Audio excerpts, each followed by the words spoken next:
So we have a ton of things to go through today. There's a lot of economic risk building in the world. There's big geopolitical action as well. And we're going to talk about Europe's 50 billion to Ukraine. We must also talk about China's stock market panic because it isn't ending yet. We said that the idea of stimulus won't work, and yes, it didn't work indeed. The market is still down, and is it time to jump in now?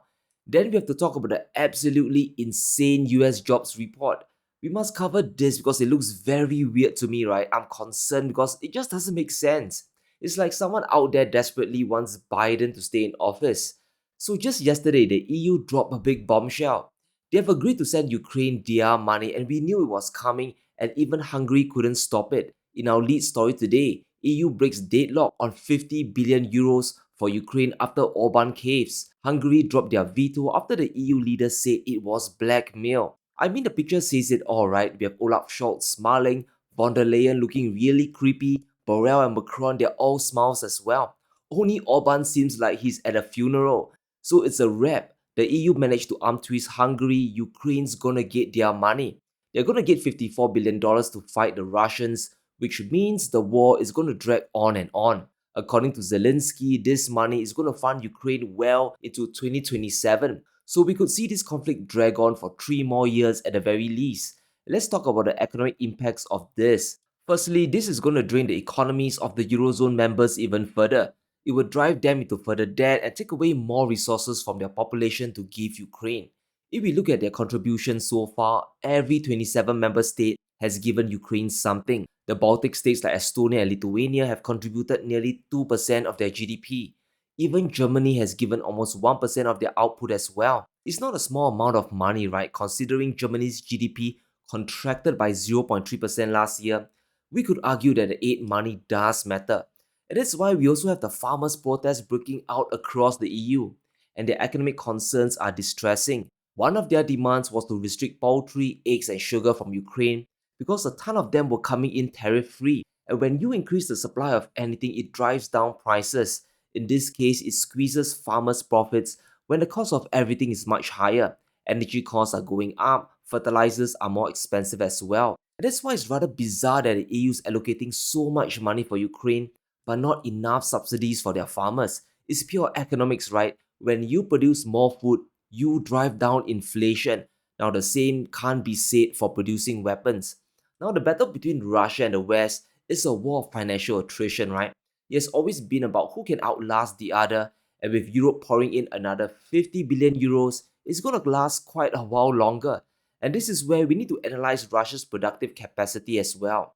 It looks like Russia can also keep fighting indefinitely. Their economy isn't collapsing. In fact, their industrial output is growing. From Bloomberg, Russian manufacturing booms with economy on war footing. Industrial production grew by 3.5% last year compared to 0.6% in 2022.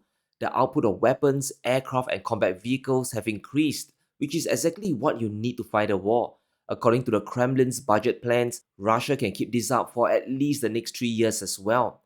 Analyzing Russia's industrial output, we can see a big shift towards a wartime economy. The biggest growth came in electronics, metal goods, and transportation. Russia can keep rolling out tanks and producing ammunition while extracting oil and gas. And this should be shocking to the West because their money is gonna go into a black hole once again, and whatever they send in will get matched by Russian industries and then some. Shifting focus to Russian oil, revenues aren't collapsing either. Since the start of the war, Russian oil has been trading at a discount to Brent crude. When the sanctions first started, Russian oil traded at a big $40 discount at the lowest point. So Russian oil was much cheaper versus the global index, but 18 months later the discounts have narrowed down to $18. Russian oil will always be at a discount throughout this war, right? To convince buyers to offtake it. But it's obvious that the sanctions are losing their bite.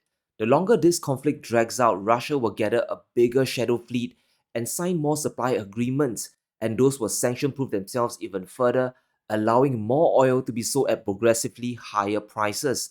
Zooming out and looking at Russia's income from seaborne crude, we can see that it is hardly moved from pre-war levels. Before the conflict, Russia brought in around $1.7 billion a week from their exports. In January, it fell to $1.5 billion a week, just a 10% drop, but it's mainly due to the global price of crude collapsing. Because Asia is buying Russian oil, there's zero risk of Western decoupling anymore. The same situation is playing out for Russia's refined fuel exports. Whether it's gasoline, diesel, or kerosene, there's no difficulty exporting out volumes to the market. 2.6 million barrels a day of refined fuel is still coming out of Russia. The majority of buyers are, of course, once again located in Asia. And this underscores the reality that Moscow isn't really going broke. Putin can fight on for much longer. Even if Biden gets his $60 billion for Ukraine, this won't end the war, right? Plus, now you have dissension within Ukraine itself. Zelensky's feud with Zelensky has spilled over to mainstream media itself. Everyone knows about this now. Zelensky wants his top general gone, but that could be a complete mess, especially for morale in the army. So there's a lot of internal mess within the country that goes beyond just requiring billions of dollars. Europe's money is just one factor in a bigger equation. But speaking of money, let's talk a bit about China's stock market now, about the panic. Now, a lot of people think that it's the end for Beijing, right? Almost daily, we have headlines after headline about how China is uninvestable and Armageddon is coming tomorrow. In fact, it's already here. As an investor, I kind of love these headlines because it signals a bottoming out of a market. China is the world's second largest economy, and stocks are starting to crash to great discounts. Whatever the Chinese government does is seen as either fear or weakness, and I don't think I've seen a worse sentiment today. China's stocks swing wildly in chaotic end to worst week in years. The Shanghai Composite posts its biggest weekly decline since 2018. The crash this time comes from leveraged trades on China getting flushed out. The speculators are taking a beating from the recent drop and now they have given up. We can see leveraged trades drop by the most since 2022. Over 2% of speculators got flushed out, accounting for half a trillion yuan of money leaving the markets. Now, if you're here for the long term, this should be good news, right? The weak hands are leaving, and the more people leave the market, the closer we are towards the bottom. Now, could the Chinese markets continue to fall? Absolutely. And it's important to understand the sentiment towards China today. The economy is still growing, fundamentals are not weak, but if you get bombarded with negative headlines day after day, most investors, especially the Western ones, Western money, will stay out. Now, one issue I must address is China's attempts to try to rescue the market, right? We said before in a few videos that it won't work.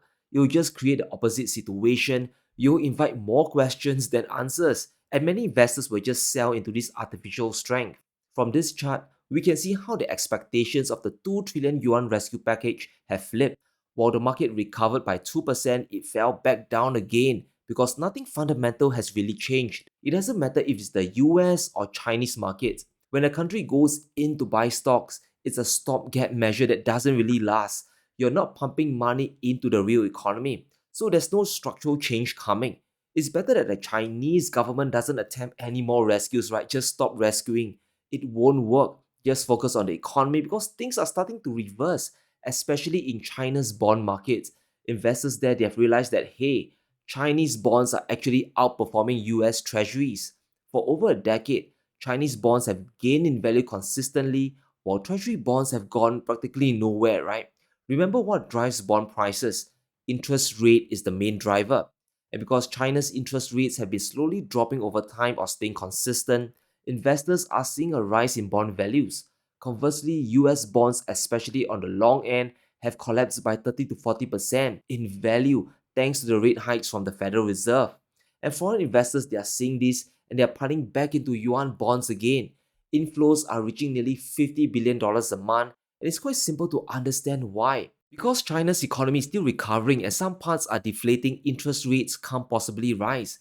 In fact, the central bank might need to lower rates to stimulate consumption if they want faster growth. They can't raise rates or it might collapse the economy.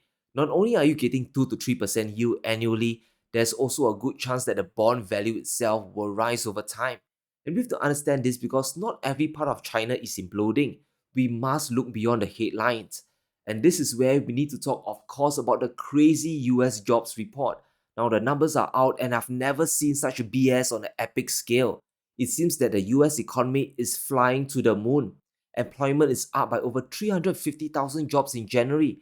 The market estimated 185 grand, but the result was almost double. According to the payrolls, the US economy has been gaining more and more jobs since October last year. And looking at wage growth, the story looks very bullish as well. Average earnings have increased by 0.6% from the previous month. And on the surface, this looks fantastic, and the Federal Reserve can't possibly cut rates now, so we'll stay higher for longer. But we must go deeper than this because the numbers simply don't make any sense. The economy is more robust now at 5.5% interest rates versus when we were back at 1, 2, or even 3%. Things get weird when we compare the payroll numbers with the employment numbers. The payroll show a consistent gain in jobs month after month. There is no recession coming and everyone in America is getting richer with each passing day. But the household survey rate tells us a completely different story.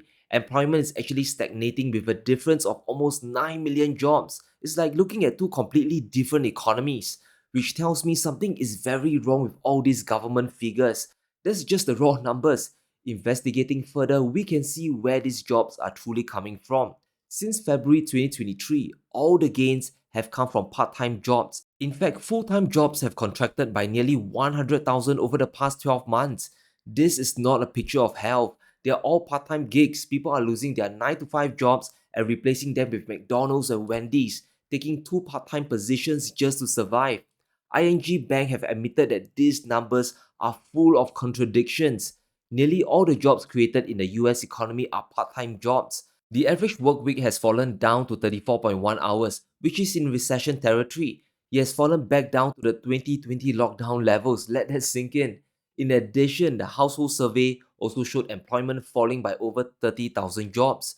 You can see how the official numbers are just obscuring the truth. And considering how everyone just reads the headlines, it's no surprise that the markets are heading higher, higher, and higher.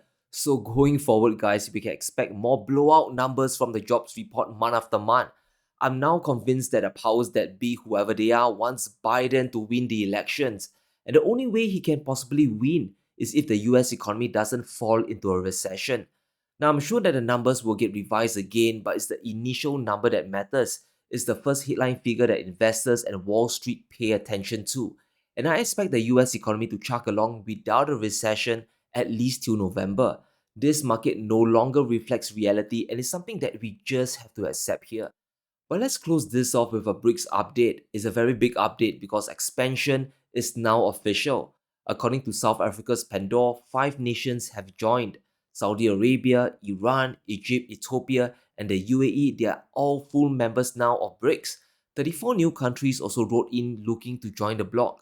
Now, obviously, Argentina isn't part of BRICS Plus today, but even without Malay, this powerhouse has now effectively cornered the energy market.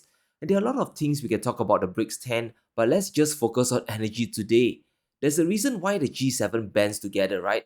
Because they have collective buying power in the world. And that's why Western sanctions today still scare many countries. But BRICS, they've destroyed the current world order, especially in the global energy market.